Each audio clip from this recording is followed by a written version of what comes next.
भगवान जगन्नाथ बड़े ही सरल हैं। उनका कोई तंत्र नहीं, कोई मंत्र नहीं। उनका तो बस नाम ही काफ़ी है, जगन्नाथ।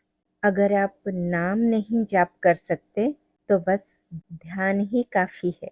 इतना सरल है वो। लेकिन वो बड़े ही जटिल हैं। उन्हें समझने के लिए बड़े बड़े ज्ञानी पंडितों की भी जान छूट जाएगी।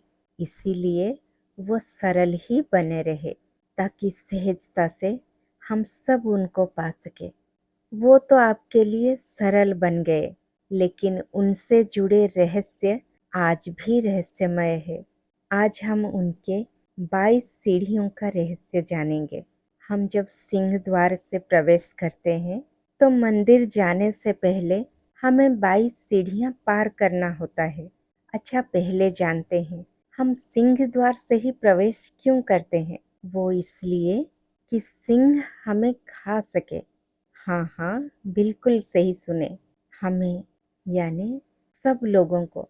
वो लोग जो अपने अहंकार में डूबे हैं। हम ये हैं, हम वो हैं, हमारे पास इतने डिग्रियां हैं, हमारे पास गाड़ी है, बंगला है, हमारी तो पहचान अलग है, हमारा नाम ही अलग है। तो बस उन्हीं सब लोगों को खाने के लिए सिंह द्वार से ही प्रवेश किया जाता है, ताकि उसके बाद आप अपना सब कुछ त्याग सको, हमारे पास कुछ ना बचे। जाने से पहले हम सर्व शांत हो जाए। तो चलिए, इसीलिए तो हम सिंह द्वार से ही प्रवेश करते हैं। तो उसके बाद आता है 22 सीढ़ियाँ। आज हम उसी 22 सीढ़ियों की बात करेंगे। यूं तो जगन्नाथ धाम के ऊपर कई सारे वीडियो बने हैं, और आप किसी का भी वीडियो देखिए, सब लोग एक ही बात बोलेंगे कि जगन्नाथ धाम में, जगन्नाथ मंदिर में सिंह द्वार में प्रवेश करके 22 सीढ़ियों को पार करके आपको जगन्नाथ दर्शन करना है। यही सुना है ना? हाँ, आपने भी यही सुना है और मैंने भी यही सुना है। लेकिन क्या गिने हैं आपने कि 22 सीढ़ियां है या नहीं? मैंने गिना है। जब मैंने गिना, वो तो 22 सीढ़ियां है ही नहीं, वो 18 सीढ़ियां है। जी हाँ, जगन्नाथ मंदिर में 22 नहीं बल्कि 18 सीढ़ियां है। आप लोग जो ये वीडियो देख रहे हैं, वो जाकर एक बार जरूर गिन लेना। जगन्नाथ धाम के मंदिर में 22 नहीं, कुल 18 सीढ़ियां है। सवाल ये है कि जब 18 सीढ़ियां है तो सब लोग 22 सीढ़ियां क्यों बोलते हैं? फिर क्या कभी पहले था जो आज नहीं है? ऐसा भी नहीं है। वो शुरू से ही 18 सीढ़ियां है। तो फिर क्या रहस्य है जगन्नाथ के 22 सीढ़ियों का? अगर 18 सीढ़ियां है तो क्या रहस्य है इन 18 सीढ़ियों का? और क्या रहस्य है उन छुपे हुए 4 सीढ़ियों का? अगर छुपा है तो कहाँ छुपा है? आइए पहले जानते हैं इन 18 सीढ़ियों का रहस्य, फिर जानेंगे छुपे हुए 4 सीढ़ियों का रहस्य। इन 18 सीढ़ियां द्वापर युग में श्री कृष्ण द्वारा रचा गया उस महाभारत युद्ध को दर्शाता है, जो धर्म स्थापना के लिए की गई थी। जिस युद्ध में धर्म स्थापना के लिए अपनों को त्यागना पड़ा, अपने आप को बलि चढ़ानी पड़ी, परमार्थ के लिए हर एक स्वार्थ को त्यागना पड़ा, धर्म के लिए अधर्म का साथ छोड़ना पड़ा, चाहे वो अपना गुरु ही क्यों ना हो। हर वो माया ममता से भी मुख मोड़ना पड़ा, क्योंकि ये धर्म युद्ध है। सारा मोह स्वाहा हो गया इस युद्ध में, तभी जाके भगवान प्राप्त हुए। जगन्नाथ धाम की ये 18 सीढ़ियां उस 18 दिन की महाभारत को दर्शाता है। अगर ज्ञान की बात करें तो ये 18 सीढ़ियां भगवत गीता की उन 18 अध्यायों को दर्शाता है, जिस भगवत गीता में जीवन जीने की गूढ़ रहस्य बताए गए हैं, और जिसको भी भगवान कृष्ण ने अपने ही मुख से कहे थे। वो ज्ञान है ही हमारे लिए। अगर अर्जुन के लिए होता तो कृष्ण उन्हें चुपके से सुना देते। युगों युगों तक मनुष्यों को सुनाने की क्या जरूरत है? जरूरत है, और इस कलयुग में तो सबसे ज्यादा जरूरत है। हम उस भगवत ज्ञान को कहीं भूल न जाए। इसीलिए श्री जगन्नाथ धाम की उन 18 सीढ़ियां हमें सदैव जागृत करने के लिए हैं। उस 18 दिन की महाभारत युद्ध की तरह हमारे जीवन की हर संघर्ष को भगवत गीता की 18 अध्याय के द्वारा समाधान किया जाए।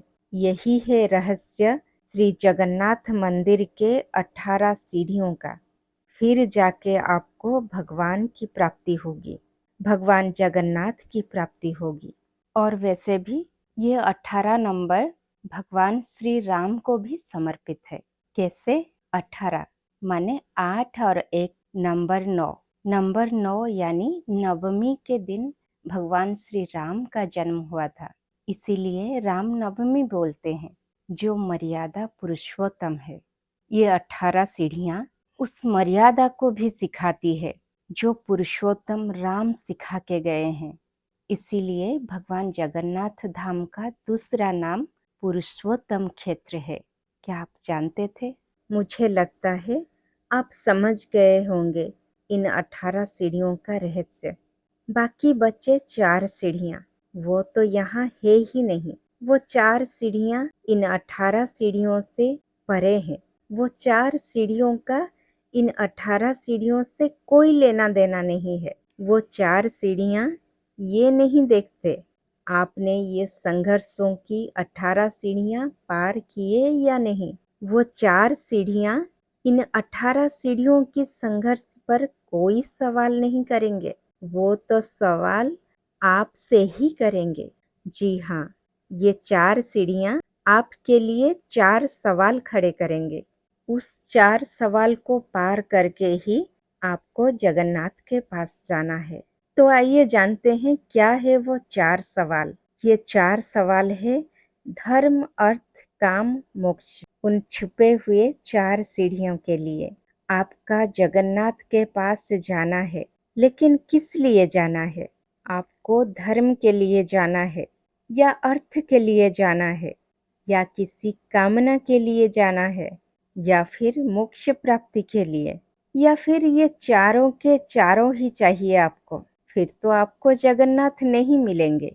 आप धर्म की कामना नहीं कर सकते, आप अर्थ की भी कामना नहीं कर सकते, ना ही उनसे किसी कामना का मोह रख सकते हैं, ना ही मोक्ष की चाह रख सकते हैं। भाई ये कौन सी बात हुई? हम भगवान जगन्नाथ से कुछ भी ना चाहे? जी हाँ, आप उनसे मिलेंगे तो इस कामना से नहीं, हम धर्म कमाने जा रहे हैं, ना ही किसी अर्थ का मांग रखने के लिए, ना ही किसी कामना का मोह रखने के लिए, और ना ही मोक्ष चाहिए मुझे। उनसे तो कुछ नहीं चाहिए। तो फिर हम क्यों जाएं भगवान जगन्नाथ के पास? कोई मांग ही ना करे उनसे, कोई उद्देश्य ही ना रखे, तो क्यों जाएं जगन्नाथ के पास? बस अपने नेत्र प्रक्षालन के लिए। ये नेत्र प्रक्षालन क्या होता है? दर्शन नहीं, दर्शन नहीं।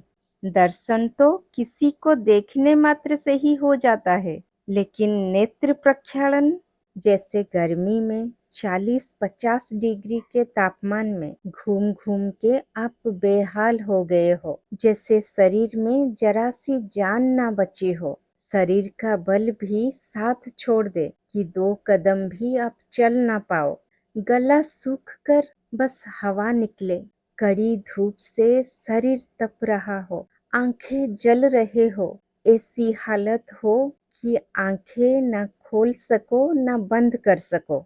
उसी समय कोई शीतल जल लाके आपके मुख मंडल पर बरसाए, ऐसा जल जो शीतल और सुगंधमय हो। उस जल में कपूर हो, तुलसी हो, चमेली हो, नानादि फूलों की सुगंध हो, तो कैसा अनुभव हो?